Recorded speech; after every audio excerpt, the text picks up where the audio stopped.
would you like to be able to manifest your soulmate in record time? Today we have Dr. Etel Leit. And what's so special about Dr. Etel is that she's a positive psychology researcher, best-selling author, human communication leader, sought-after keynote speaker, motivator, media personality, manifester, and she works with celebrities as well. So Dr. Etel, tell us, how can anyone manifest their soulmate? Manifestation Empress Podcast with Lily Petrascu shares manifestation strategies to live your dream life. Oh my God, you got right into the question. So first of all, thank you, Lily, for having me in your show. And I love it. I mean, usually people ask me all sorts of questions, then get it. And I love how you just got it. And this is part of the answer. Because when we go round and round and round, we start to have this limiting belief of, maybe no. Go directly into that. How do we manifest your soulmate? For me, manifestation is really doing the few things that are the action, why yes and why not. When you combine the visualization, the feeling, and combining all the five senses into what do you want, and it doesn't matter if it's your soulmate or it's your money or whatever it is, this is the beginning of manifesting. Usually we human, and I was one of them too, we go into why not, right? Because we grew up on limiting belief. Why not? Right? For example, when you ask, how come you don't have your soulmate? So people, and I used to do it too, there's not, enough men to date, men are horrible, I'm not sure, I need not to date for, and gone on and on and on and on. When you work on yourself first to understand where is this limiting belief coming from, and just, break them one after the other. Because it's all stories in our head that kind of like hold us. And then go to the manifestation. That's the first step, right? And if you want, we can really talk about it because it's a huge subject right now. Thank you. I have always had a limiting belief around I can't have it all. Related to manifesting a soulmate. What I mean by that is that I've always believed that you can either have a really nice guy who is like really incredible with everything, but is like really bad in bed, or a really great guy in bed who is an absolute jerk. And I'm wondering, how can someone change the perspective, the limiting belief that they have about what's possible for them, so that they can align with the frequency they need to have so that they can manifest their ideal soulmate? Exactly. And I love what you said, frequency, because it's really like it's going into metaverse and opening the right door, right? I'm sure that the listeners who heard before something about manifestation, it's like, let's start that it's like finding a muscle. So before with the limiting belief, I will start with the muscle. Like I can move my ears without touching my ear. I can do it.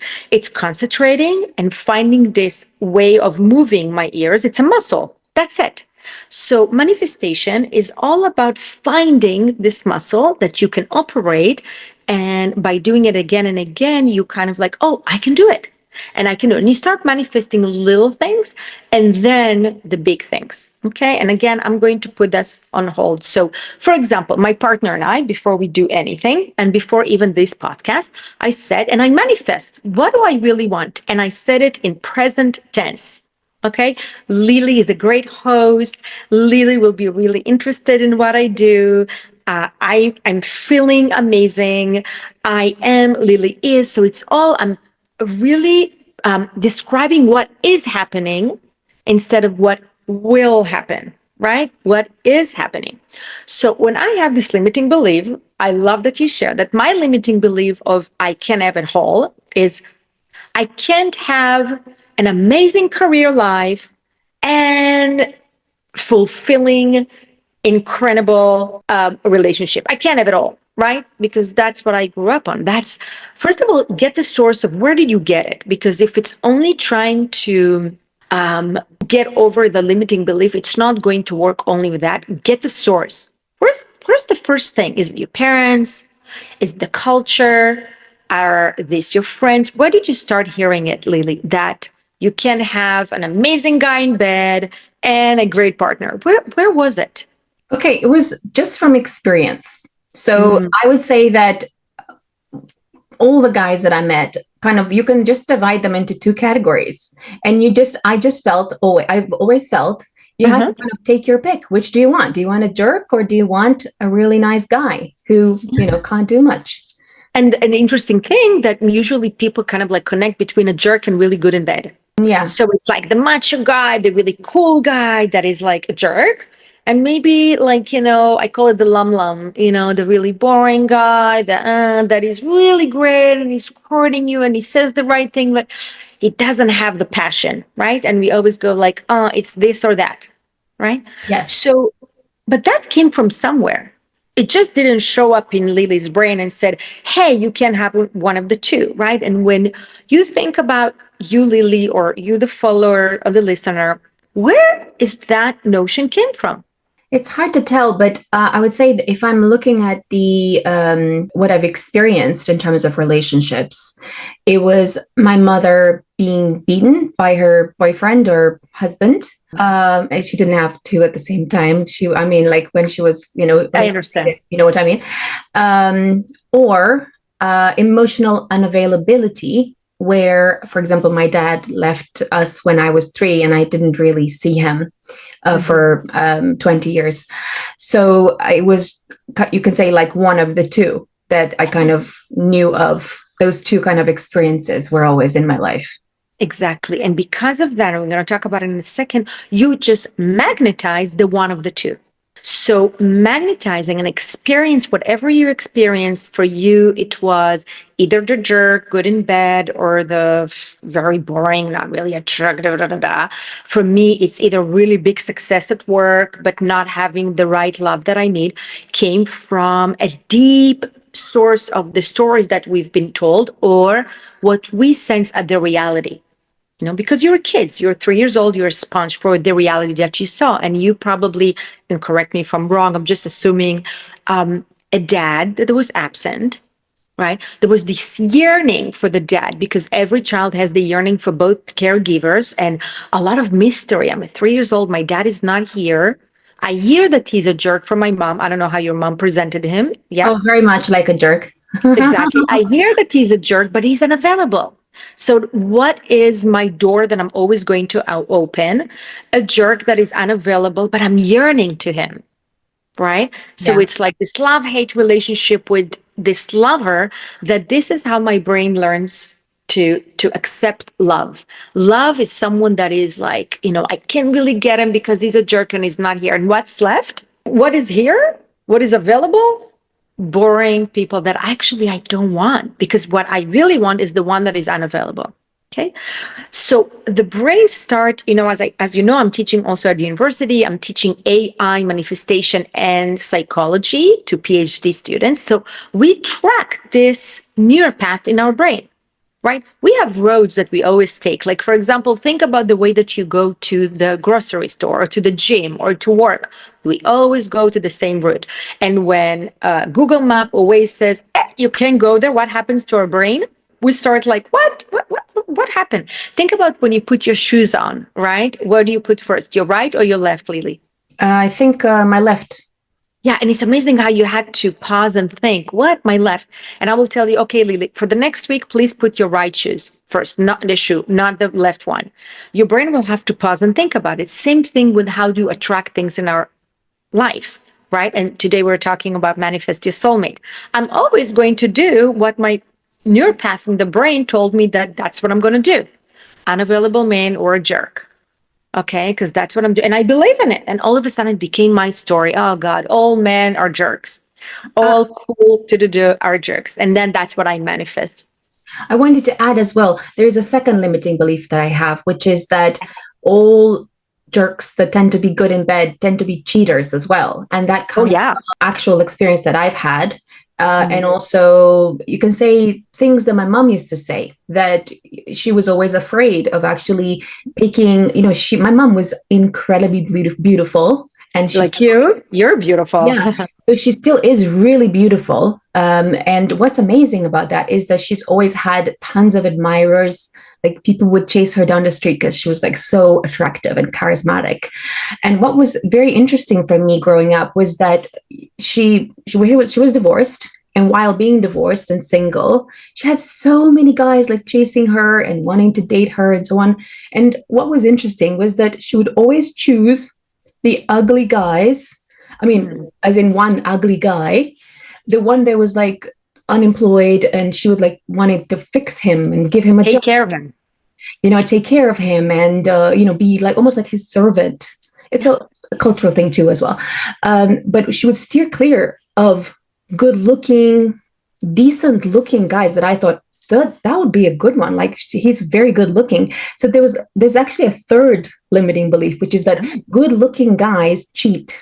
That's something that she kind of transmitted to me, and consciously I kind of just adopted. Yeah, absolutely. And again, it's the limiting belief of your mom that probably sit on a limiting belief that she got from her mom. And who knows how many generations, right? It's what we do. It's the pattern. It's the neural path in our brain that we are so used to. Because of course, and also it's a cultural thing. If the man is a good looking guy, he is able to look at other women, right? That's like immediately what we do. Right? Because obviously 4,000 or 5,000 years ago in a tribal time, right? The big gorilla, the big baboon, right? Like which one was the favorite one? It's actually not the one that looked the best. I mean, you look at baboons are not really beautiful, right?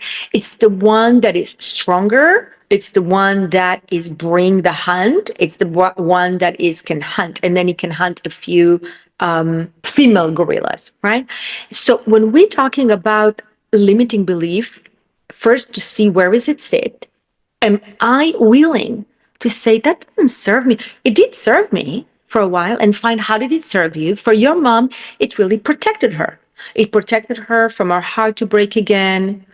It protected her from not to, a man would not leave him. A man would not leave her, because if she's fixing him, if he's dependent on her, then he's not going to leave her, right?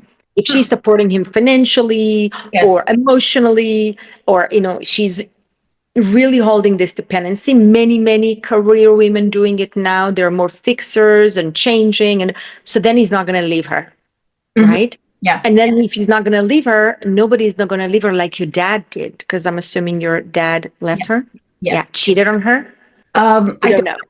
No, I don't. We don't know. We don't know. Okay. So then this fear, okay, nobody's going to leave me. So I'm going to fix, change. Oh, and I have a sentence that I always say to my clients. Okay. You can never change anyone unless you change yourself. They're wearing diapers. Oh, okay. You can never change anyone unless they're wearing diapers. Okay. So women there, if you try to change any men there, if you try to change any woman and to call it love, okay, let's try to kind of like fix this limiting belief, because this is actually a defense mechanism that you learn somewhere that come to protect you. So you see, manifesting love is not about sitting and dreaming, and that's the beginning.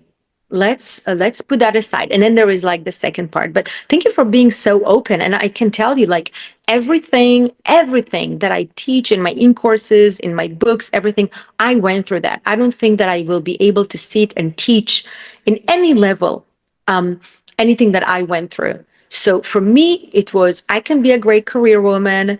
I can fix men so they're not going to run away, but I can never have the men in my life. And today, I'm calling the king. I name him the king, and and I'm the queen. And I can't even tell you, I manifested. If I would have an AI manifesting a man for me, that's absolutely my partner in life today. Wow, that's amazing. Yeah. So tell us, how would someone go about changing these limiting beliefs? Yes. Like mine, of course, everyone has their own limiting beliefs. And I think a lot of times the first thing is they don't know what those limiting beliefs are. Sometimes they do, but a lot of women, I think they just focus on, oh, I need the date, I need a husband, but they're not thinking about all the different things kind of like stopping them from getting it, including themselves, like their own thinking. So exactly. I'm thinking about first, what process should someone go through to figure out what limiting beliefs do I have and how do I stop that and replace those perhaps with empowering beliefs? And what kind of empowering beliefs would one have? I love your questions. So first of all, yes, it's recognizing the limiting belief, usually with someone that will help you be accountable, because sometimes with yourself, you don't see the picture from the outside. That's why we are so good at giving advice to other people, right? And being very honest. So find someone that you feel safe, really, really safe to do it. Then look at these limiting beliefs. And the most important thing is not just try to throw them away. The one part is important is see how these limiting beliefs served me. Okay, we talked about it, because if you don't see how they served you, you won't be able to let them go. And then understand that I don't need this anymore. Yes, I needed it when I was 3. I needed that when I was a teenager. I needed that in the beginning of my career. I needed it sometime because that's what protect me. But right now, do I need this limiting belief?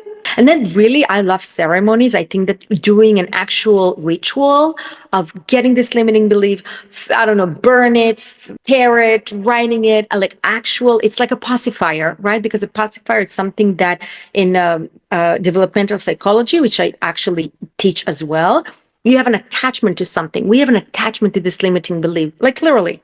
Okay, so you throw away this pacifier, you don't need it anymore.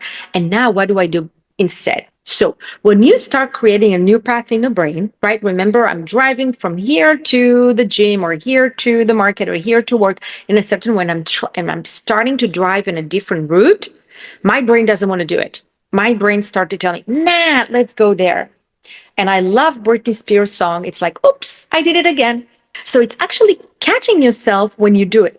Oops, I did it again. And again, when you have someone to do it with, which is a course, a teacher, a mentor, a therapist, this is the successful way to do it, because you're accountable to someone. So it's like, oops, I did it again. I'm thinking that I'm not good enough, and I'm going to go to the one that is safe, the one that is a jerk, the one that is, by the way, that's also a limiting belief, because I treat so many men and they're not jerks. It's just that women give them the part of like, okay, let's go to bed on the first date, right? Then catching yourself doing it. And only then starting to see that there are other doors that you can take, right? Into love, into manifesting the right one that is right for you. There's the one that is right for me is definitely not right for you. I had a friend when I started this relationship with my partner, and she said, "Oh my God, don't tell me that you wish me the one that like him." And I said, "Absolutely not. He's the one that is great for me, but I'm not sure if he's going to be great for you." Right? Everybody has their own puzzle, the one that is really fit for them. Thank you. How would someone know what would be a great fit for them in terms of a soulmate? Beautiful question. So this is the second part. If you can, as I said in the beginning, feel it and see what do you do with this person, and how do you feel with the person, and how do you smell with the person in 5 elements, this is the right for you. So this is something that I call the 3 V's. Are you ready? I always have like these acronyms, maybe because in Israel, I was a commander in the Israeli intelligence. So we had everything is acronyms of 3, everything. The 3 V's are, first of all, the vibe, right? Smell. Remember we talked about the gorillas and 5,000 years ago? It can be a beautiful woman from the magazine, the cliche of like blonde, blue eyes, like, this Kardashian body, but it's not going to be the scent is not going to be good for one and yes for the other. So it's not only about the look. We are animals. We need like to smell person. I call it the vibe. Okay. Second thing is the values. What are the values that are important for you that are really not maybe with the other person? For example, family values. For me, it's really important. Okay. Going to a restaurant, someone and listening how they treat the waiter. It's really important for me. So really make a list of like, what are my values that I'm looking to see on the other person? You see, I didn't even say now blonde, blue eyes, like to ski. I didn't even say that, right? It's the vibe, it's the values. And the third V is the vision, right? People have different visions. I want to have kids. No, I don't want to have kids. That's not going to work out. I can do a long distance relationship. I can do a relationship. Okay, talk about that. That's not going to work out. I really want my career to bloom while I'm in a relationship. And the other person like, no, I need someone at home doing it. That's not going to work out or work out, right? Like, so the vision, the values, and the vibe are really important with manifesting it, right? Many people start this long list of what they want, but it's not really organized. It's going to be like handsome, beautiful, millionaire, all that without thinking about that. Thank you. How can I manifest a soulmate and not a narcissist? And the reason I ask you this is because I find that sometimes you can feel a great vibe with someone, and like everything can seem perfect, and they're kind, and they give you flowers, and they invite you on lovely dates, and like everything is like so rosy. And then all of a sudden, like the rug gets pulled under you, and the red flags start to appear. Yeah. Like the flirting with the waitress, or I don't know, something text on his phone, or I'm not sure what else. And the reason I ask you this is because you can become very addicted to a person like that, and you can feel all, this amazing vibe with this person, but they are the wrong person for you. Exactly. So this is what I wrote the book, Unaddicted to You. It's funny you said addicted. So I have the book Unaddicted to You. When you get into this relationship of someone with addiction, that you get like really addicted. Literally, without them, you feel like, oh my God, it becomes like your drug. And remember, first we break the limiting belief. So without that, of course, you're going to manifest the same person. Footnote, I don't like when we kind of like use so freely the word narcissist. Only 1 to 2% of the population are narcissist.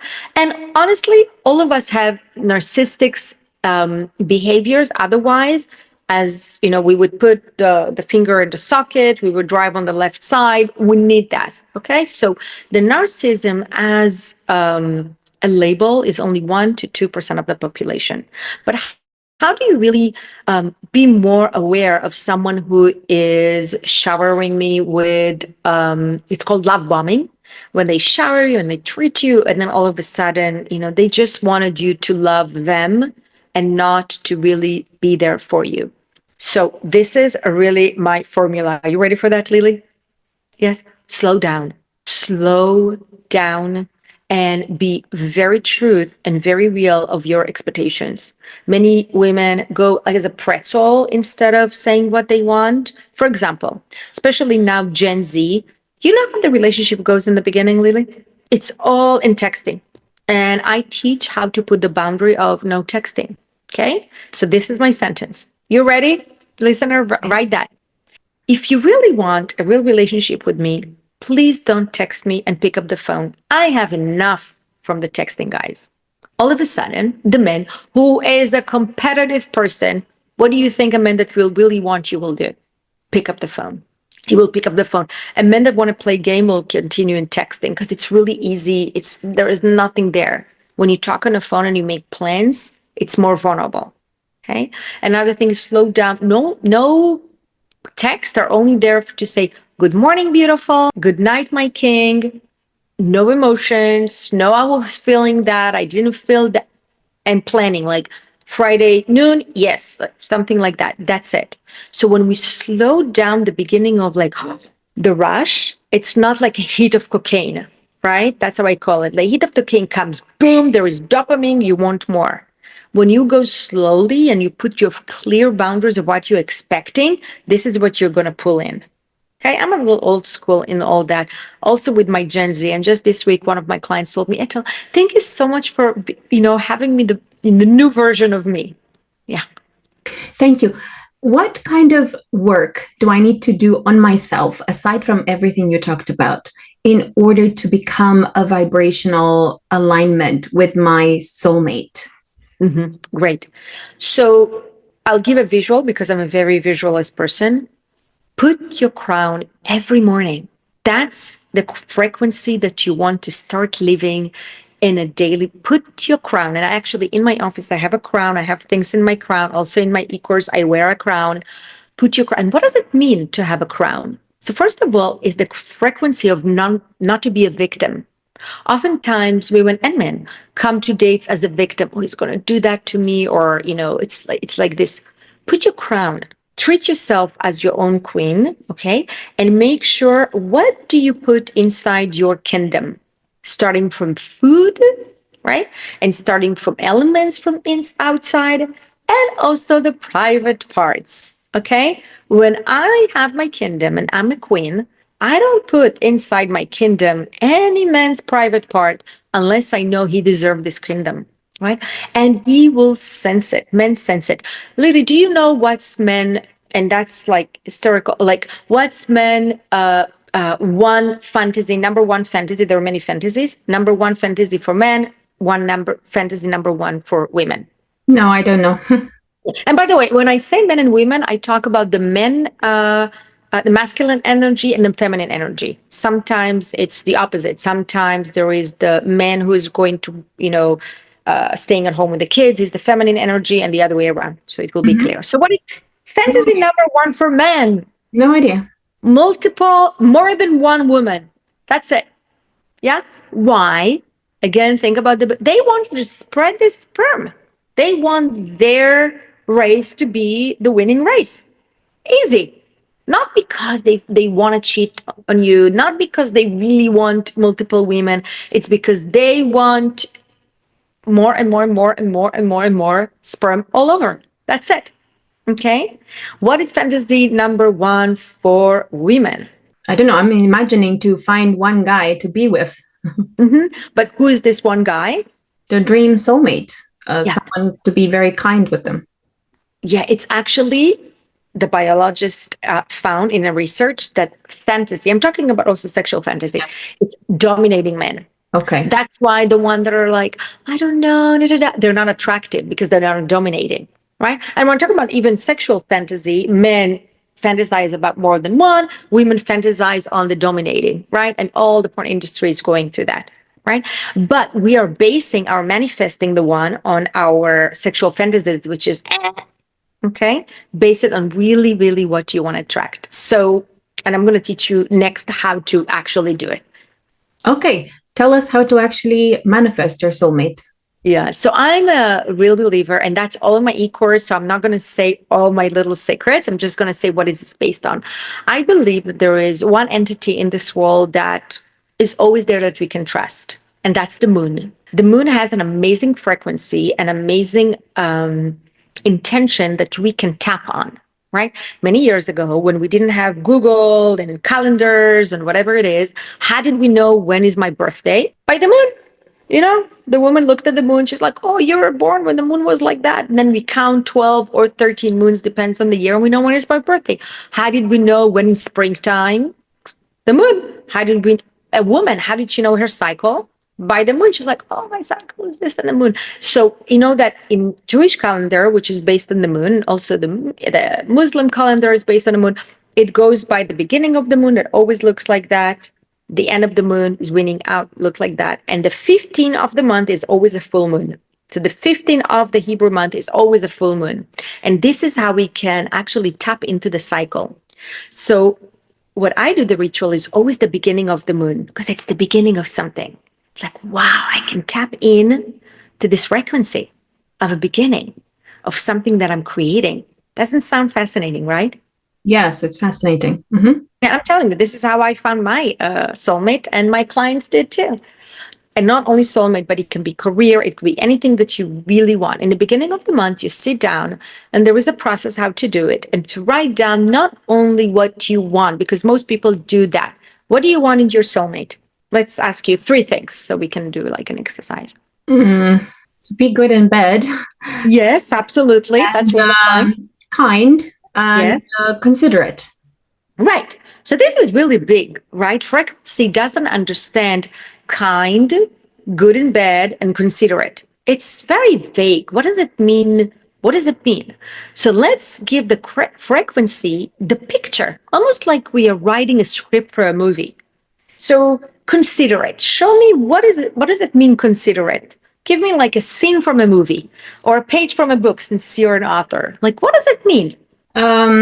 I mean, really, my current partner, he is very considerate. Okay. What I mean by that is, for example, he goes to the market and he buys me carrots. Okay. But what he does is carrots and apples and I don't know, blueberries and, but what he does is he comes home and says, "You're not going to believe what I bought." And I really like it already because it's very exciting because it's the curiosity based kind of, Right. headline. And then, and I said, "What did you buy?" And he says, "Well, you have to look in the bag." So it's a very exciting thing. So then I look in the bag and there's carrots or apples or, I'm like, wow, we are going to have juice today. So I love that dynamic of him thinking about me. It's all these little details of him thinking about me. And it's just something that he does all day long. I love it. So what you just said, he is thinking about me in little details. Yes. He's paying attention to the little details in our relationship. That sounds good, right? So let's say before you had it, you write it down. Okay. So did you see how from considerate, I'm actually telling the frequency, oh, attract this. He's thinking about me in the little details during the day. Wow. Okay. And then we can continue. Let's say what did you say? He's good to bed. Do you want to talk about that? You want to talk about that? Yeah, but I don't know what I would dare to say about that. He would be able to, like, I don't know, last half an hour in bed and satisfy me, I guess. Yeah, he's lasting half an hour. And he knows exactly, and he's doing it how to satisfy me. Yeah. Whoa, frequency is like, oh, I see that. I can do that.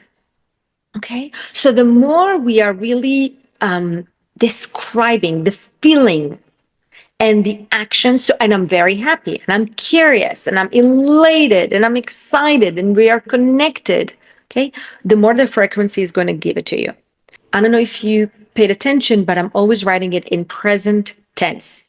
Yes. Because I want the frequency to be here in present tense, and I'm sure you heard about it, rather than will or was, or it's in present tense. Many people are like, oh my God, when I will win $1 million, first of all, $1 million will get you nowhere, especially not in LA, right?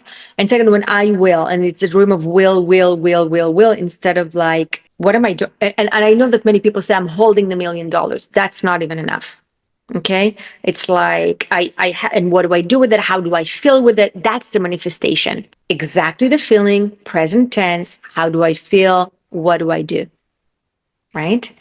Yes. And how do I stop attracting the person that I need to keep meeting in order to heal? How do I stop attracting the kind of opposite of soulmate? I'm not sure if it's called twin flame or, the person that is there to kind of come into my life to trigger me to heal.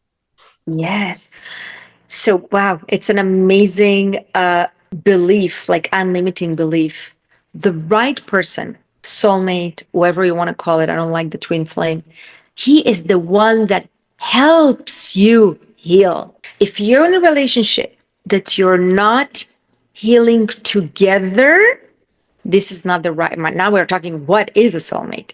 So a real soulmate, and I have here, let me show you a mirror, okay, and a magnifying glass. My motto is always put down the magnifying glass, pick up the mirror. Put down the magnifying glass, pick up the mirror. When you stop, oh my God, he did it, and I look at the mirror, which is the relationship, and I am safe to heal. I'm safe, and that's for a whole new podcast. I'm safe to say, ouch, wow, that really, really hurt my feelings because it's sitting on my childhood. It's sitting on my limiting belief. It's sitting on the stories that I've been told. It's sitting on the experience that I had. And thank you for helping me heal it. That's the right relationship for you. There is no person that will come to your life that will not touch this, I call it the blue mark. What really, really hurts. What we need to differentiate is, do you feel safe to heal yourself with the person? You see the difference?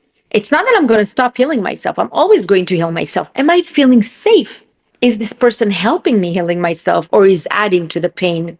And he's not even recognizing that he's defending himself. Oh, I didn't do it. It's your fault. I was like, oh, I see that. I see that when I don't call you all day long, it sits on your abandoned issues, for example. So I'm safe enough to say, wow, when I'm not hearing from you, I'm just giving an example, right? It's sitting on my abandoned issues, and I would love to hear that. A great partner will be like, oh, absolutely, I see that. And then being able to do the same thing. How beautiful is that? Right? I just had a conversation with my partner the other day, and I don't like when people are upset with me. It comes from my mom. I was always like type A, bringing the great grades. When she was happy, I was happy. When she was upset, I wasn't upset. I was always mirroring her feelings. It was really, really hard when I was a child. And I had something with one of the places that they're not satisfied. The way they express it was a little bit of being upset with me, and I went into the inner child went into this like, oh my God, they were upset with me, and we talked about it, and he asked me, that was so beautiful, and he asked me, so if I'm upset with you, how would you like me to convey that? Like, this is exactly what he said. It's like, am I dreaming?